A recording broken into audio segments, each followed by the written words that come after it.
Everyone knows about World War II, but you don't know everything. Here are 50 insane facts about the largest war in human history. Number 50. The war before the war. In the 1930s, the world was still scarred by the brutal First World War, and few Western nations wanted any part of another future conflict. But they wouldn't have a choice because the future Axis powers were already brewing plans. Imperial Japan had been building its territory for a while, and its biggest move came in the Sino-Japanese War of 1937. This war between China and Japan went on until the end of World War II and raised many eyes around the world just about how ambitious Japan actually was. But it wasn't the only Axis power planning for wars. Number 49. PR offensive. Unlike Japan, Germany was in no state to think about another war in the 1930s. Not that it stopped them. The devastating economic fallout after their first loss in the First World War was used by the Nazis as a motivation. While Hitler was rolling out the PR offensive to the world with one hand, including hosting the Olympics, the Nazi leader was also arming up. The 1930s were a time of heavy investments in the military for the Nazis. So when they started their march against Europe, everyone was surprised by just how powerful they'd gotten. But the Nazis weren't originally called that. Number 48. Damn Nazis? By now, the term Nazi had become shorthand around the world for a force of pure evil. When the party first started pitching their gospel of hate, they were simply called the National Socialist Parties. Nazis wasn't even their preferred nickname. They called themselves the Nazis. So where did the term Nazi come from? It was coined by journalist Konrad Heiden, who derived the nickname from a Bavarian word that was a synonym for stupid or simple-minded. Somehow, the Nazis didn't notice. But not everything about the Nazis was originally evil. Number 47. An appropriated symbol. As the Nazis waved it around Europe and plastered it on their war machines, the swastika became a symbol of evil. Everyone was horrified, including those for whom it had a very different meaning. Although it was usually aligned differently, the swastika began as an ancient religious symbol that got its name from the Sanskrit word for a hooked cross. It typically meant fertility and good fortune, and was found in ancient civilizations around the world from Greece to India. Many of those who used it in religious rites have since called for its removal due to painful associations with the Nazi regime. And as war grew closer, some interesting experiments began. Number 46. Unleash the Death Ray! Robert Watson Watt was a British engineer who was a pioneer in radio technology. And when word got around of a Nazi death ray being built, people went to him. Was it really possible to build a machine that could down airplanes using radio waves? Watson Watt looked into it and determined the answer was no. But his research wasn't all for nothing. In the late 1930s, Watson Watt's research led to quantum leaps in radar technology, which made it easier for British troops to identify German planes and U-boats. But another technique to avoid war didn't go so well. Number 45. Pinky promise? The governments of Europe were desperate to avoid war, so they made several concessions to Hitler. The most significant were territorial concessions out of Czechoslovakia, whose leadership was not even invited to the peace summit. Hitler promised to abide by the terms of the treaty up until the moment he didn't. The last straw was when he went ahead and invaded Poland, crossing the red line Britain had set. That was enough for Britain to declare war on September 3, 1939, starting World War II. But did Britain itself have a hand in it? Number 44. The scapegoat? For decades since, historians have debated the legacy of then Prime Minister Neville Chamberlain, whose name has become synonymous with surrender. His detractors say he gave away the store to Hitler for no benefit. His defenders say he was acting in good faith and everyone in Europe was taken aback by just how ruthless Hitler was. But the verdict then was swift. Chamberlain was ousted before the next general election by his party, and he was replaced as Prime Minister by Winston Churchill. But Hitler had been planning for war for a long time before that. Number 43. The Dark Pact. Adolf Hitler and Joseph Stalin couldn't have been more different. One represented a fascist regime, and the other was the current leader of the communist revolutionaries who took over Russia. But they had one thing in common: a dislike for the democracies of Western Europe. In the months before Hitler's invasion of Poland, the two countries signed a non-aggression pact that detailed how they would divvy up Eastern Europe. But like most things with Hitler, it couldn't be trusted for long. But for the time being, the war wasn't much of a war.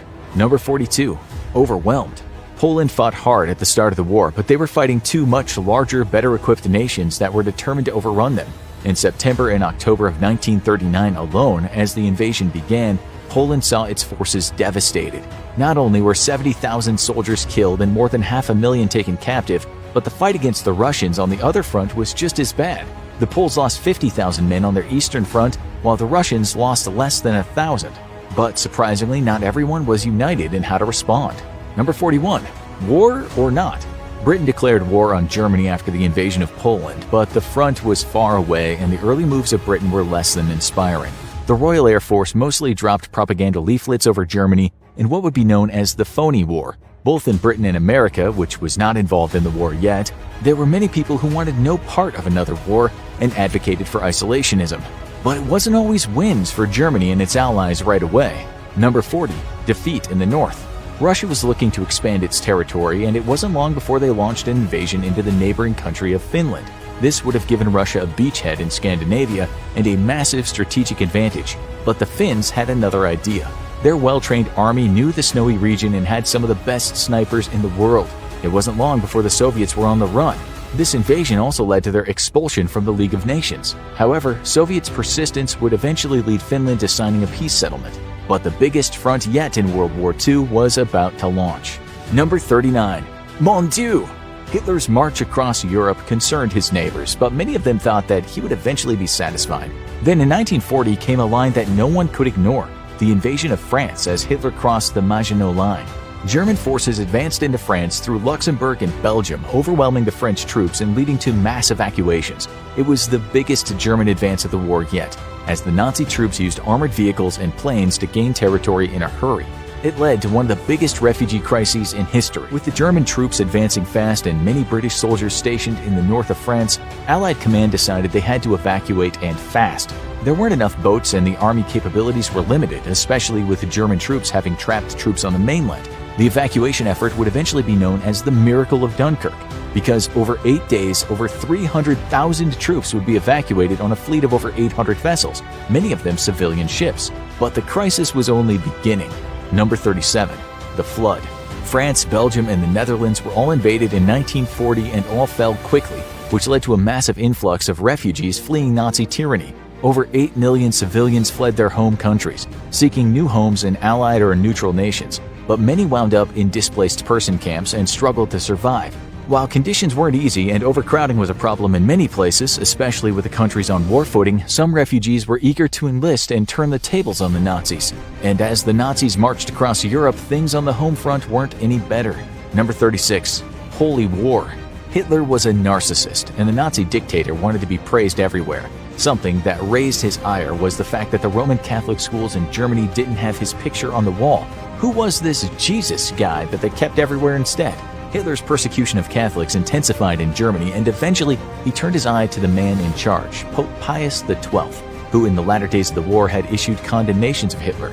Hitler consulted with a general about occupying Vatican City and killing the Pope, but the general was so shocked he tipped off the Italians instead. There were few institutions the Germans weren't trying to destabilize. Number 35. Money, money, money. Hitler had an interest in weakening Britain's economy to make it harder for them to fight in the war.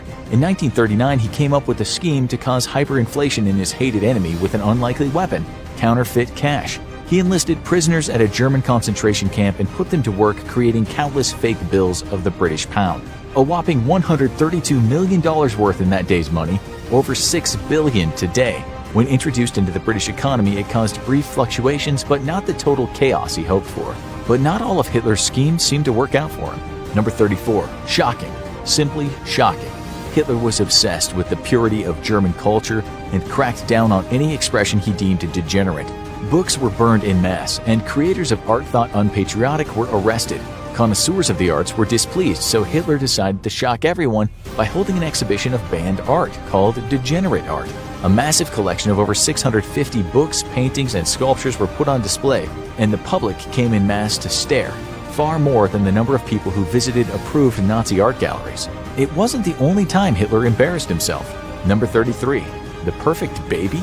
Hitler was also fixated on the purity of the German race, plastering propaganda posters with images of blonde, blue-eyed children, which was ironic given that he was a dark-haired Austrian, but no one was going to tell him that. He even started a campaign in 1935 to find the perfect Aryan baby as a symbol of the country. His propaganda minister, Joseph Goebbels, was put in charge of the search, and oddly chose a brunette child whose photo was submitted to him by Hans Bahlen, a prominent photographer. Bahlen was an anti-Nazi activist who had submitted the photo of a Jewish child as a way to sabotage the Nazi campaign. It worked a little too well, as the girl's family had to flee to Latvia. Art had a powerful impact on those campaigning against the Nazis. Number 32. The Great Dictator. Across the Atlantic Ocean, the thought of getting involved in World War II wasn't very popular. The United States had a strong isolationist bent, and many people campaigned against the intervention. The news media wasn't covering many of Hitler's atrocities, and those trying to raise attention didn't have much luck. But there was one exception, the legendary silent film star Charlie Chaplin. The anti-Nazi activist had no luck getting studios to fund his anti-Nazi satire, The Great Dictator, so he funded it himself at great cost. Hitler was reportedly not pleased to be portrayed as a buffoon. But a far bigger name was working the other side. Number 31. The Pilot. While the America First movement had a troubled past, with many of its members coming from groups that were initially loyal to Nazi Germany, the isolationists found hope in a celebrity champion, Charles Lindbergh, the famous pilot who was one of the country's most famous German Americans. Many people even tried to convince him to run against President Franklin Delano Roosevelt in 1940, with polls showing that he was the Republicans' best candidate. He eventually decided against a run. A celebrity with no political experience deciding to run for president? Crazy talk! The war was about to intensify and bring in new fronts. Number 30. Take to the skies. After the fall of France, Nazi Germany turned their attention toward Britain. A ground invasion would have been challenging against the fortified island nation, so Hitler focused on bombarding the British into surrender. But that turned out to be more difficult than expected thanks to the Dowding system. Crafted by RAF Commander-in-Chief Hugh Dowding, it set up a reporting system that let the British respond to air attacks faster. This would streamline the process of passing information between the ground and the air and foiled many Nazi attacks, but it couldn't foil all of them. Number 29. On the Run. As the Blitz hit London and other English cities, everyone had a role to play to ensure their survival. Many of the men went off to war, while women were left to take on many of their old responsibilities. As for the children, many parents didn't want them anywhere near the city. One stray bomb could wipe out an entire family, so parents frequently sent their children to live in the countryside for the duration of the bombing, with relatives if they had them, or a willing host family if they could find them. This was famously the setup for the C.S. Lewis novel The Lion, the Witch, and the Wardrobe. But Britain looked like a heavy underdog at first. Number 28. Outmatched. Britain had never fought an extensive air war before, and its initial fleet wasn't the most impressive in the world. They had around 3,700 planes in the RAF to start, with less than half of them being high-speed fighter aircraft. By comparison, the Luftwaffe had almost 4,200 total aircraft, including over 1,000 fighter planes and almost 1,000 bombers. This allowed them to hit Great Britain more frequently, hoping to pound them into submission. The reality, though, was rather different. Number 27. The Victor. While the island nation suffered heavy losses, including a single brutal day when they lost 39 aircraft and 14 pilots, Britain's defense systems were far more accurate than Germany's attacks. Ultimately, they survived the attack and persisted, while Germany suffered far heavier losses in the Battle of Britain. While the British lost over 1,500 aircraft and over 500 air crew, plus over 1,000 other casualties, the Axis forces lost hundreds more planes and suffered over 3,000 dead. And the war was about to change again. Number 26. New fronts. It was the middle of 1941, and the German bombing of Britain had failed to cause the nation's surrender. So naturally, the perfect thing for Hitler to do was open up a huge and brutal new front on the war. On June 22, 1941, German forces invaded the Soviet Union in what would be known as Operation Barbarossa. Why did Hitler decide to take this risk? What many consider to be the biggest blunder of the war. It was all about his obsession with race. Russia had a lot of land, and Hitler thought it'd be great real estate to fill with German citizens instead of those supposedly inferior Russians. And it wasn't the only time Hitler picked a fight he didn't need to. Number 25. A costly declaration. It was the most famous moment of the war. A day of infamy. The Japanese forces, looking to deter the United States from interfering in the conquests in the Pacific, had attacked Pearl Harbor and devastated the United States naval fleet. The U.S. immediately declared war on Japan in retaliation, and those advocating against war switched their strategy to urging the U.S. to stay out of the European front. But they wouldn't have that chance because almost immediately, Germany declared war on the United States in solidarity with its ally Japan. And just like that, Hitler had made himself another enemy that would arrive on the European battlefield. U.S. soldiers were on their way, but fighting wasn't the only way to die in such a conflict. Number 24. The first casualty. Who was the first U.S. soldier to die in World War II? Surprisingly, it wasn't in combat.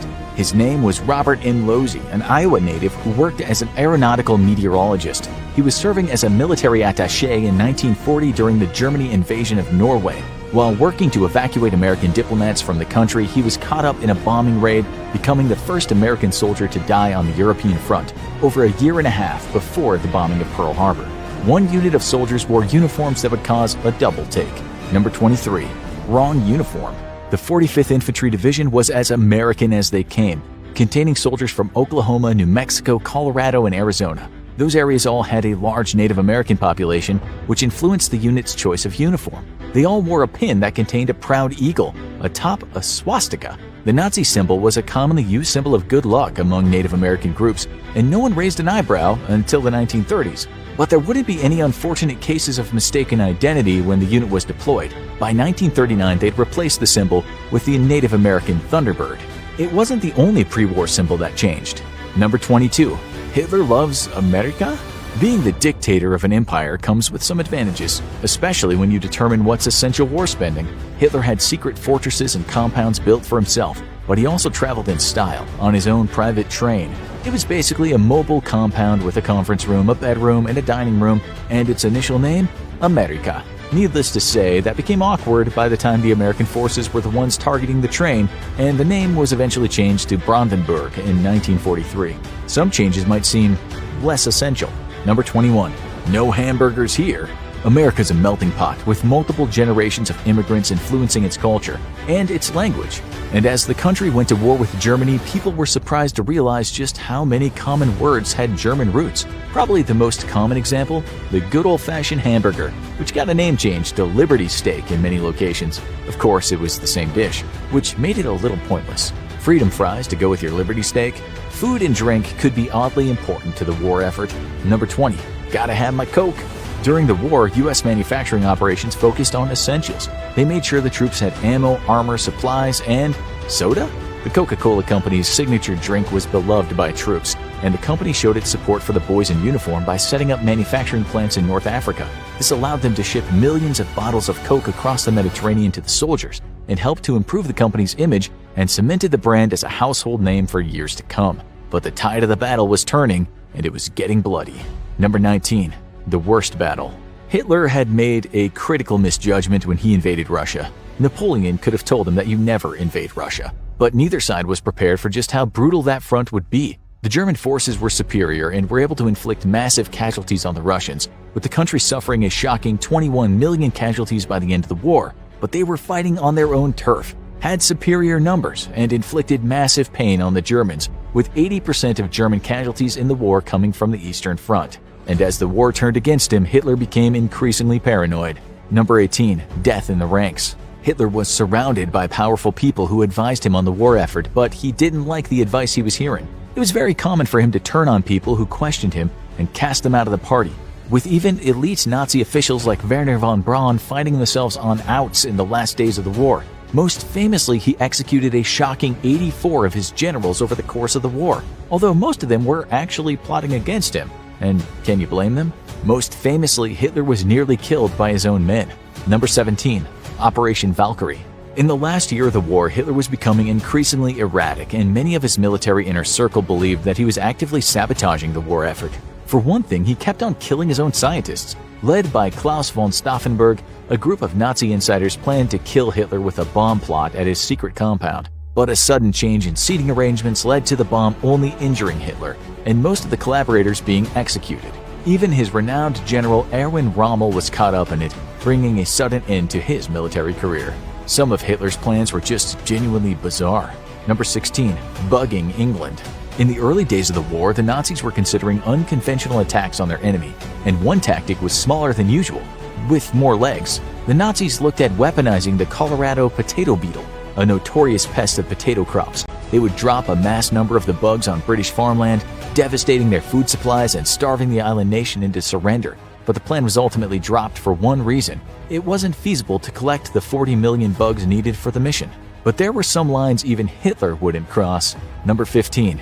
Even evil has standards. The Nazi scientists were hard at work on deadly biological weapons, including enhanced versions of typhoid and cholera. However, when they presented them to the Nazi leader, he didn't approve, and most of the projects never saw the light of day. What offended him about these plans? Hitler had no problems killing millions of civilians, but he was also a World War I veteran, and that war had a brutal biological and chemical warfare component. Maybe it hit a little too close to home, but far more powerful weapons were in development. Number 14. The Nazi A-bomb? It was one of the most persistent rumors after the war. Did the United States just barely beat the Nazis to the atom bomb?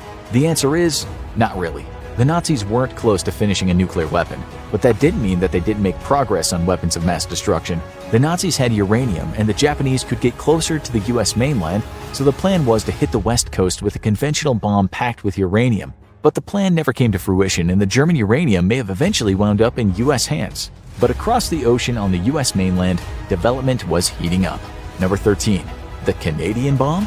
Canada was ahead of the US in the war in a lot of ways, entering the Allied powers while the US was still neutral. They even had their own atom bomb project with Britain called the Tuba Laos Project. It would eventually merge with the United States Manhattan Project to speed up development, with both sides promising to share their information. But the US didn't live up to its end of the deal and would be another 7 years before Britain successfully developed their own bomb. And ultimately, the first bomb detonated wasn't in combat. Number 12. It's a go. The hope was that the nuclear bomb would lead to the end of the war by delivering a massive punch to the Axis powers. It took a lot of money and manpower to build the bomb, and the Allies wanted to be sure that it would work before dropping it. The first successful test actually took place on US soil at a testing range in a New Mexico desert. It was a massive success, and it horrified one of the men responsible for it, as Oppenheimer quoted a line from a Hindu sacred text, "I have become death, destroyer of worlds." But there was a twist to the first two bombs dropped. Number 11. Alike, but different. The first two nuclear bombs detonated in combat, and the only ones so far, were nicknamed Fat Man and Little Boy. But their size and designations weren't the only differences between the two bombs. They actually used entirely different mechanisms, with Little Boy being powered by the fission of uranium-235, while Fat Man, which was 40% more powerful, used plutonium. Now let's get to some truly shocking facts about the war. Number 10.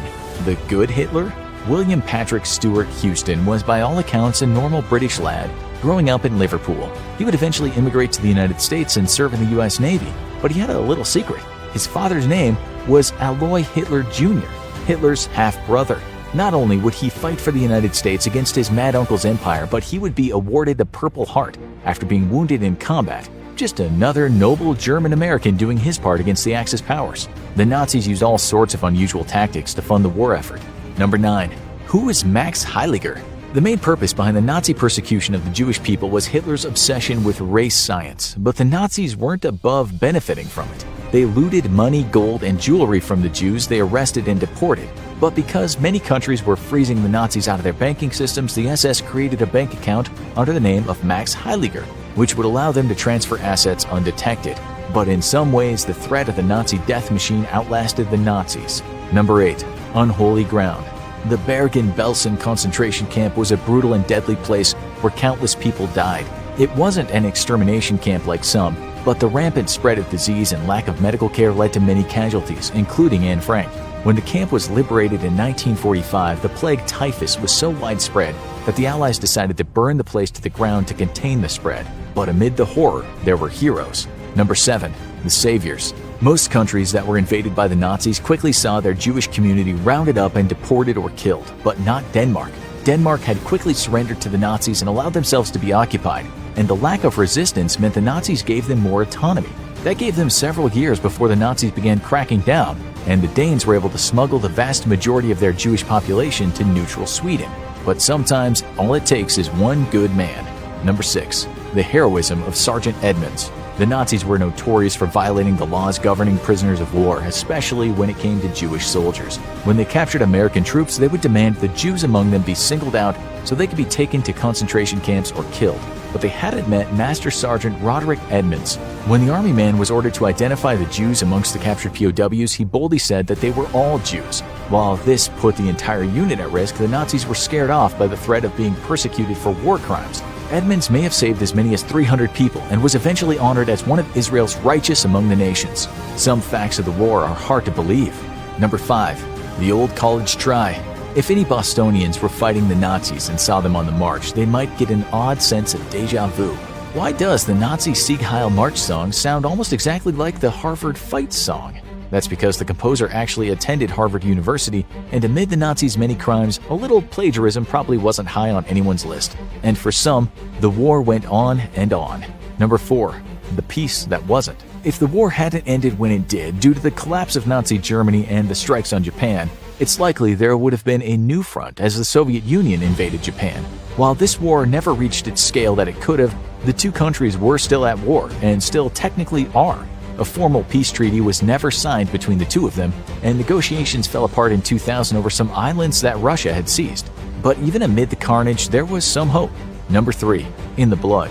While World War II was the most bloody war in human history, it did have a high number of soldiers who actually came home after surviving serious injuries. What set this war apart? It was the advance in medical technology in one technique in particular. Blood transfusions had been around for a long time, but they were consistently used in combat for the first time in this war, and it saved many lives. And in the fog of war, things got weird. Number 2.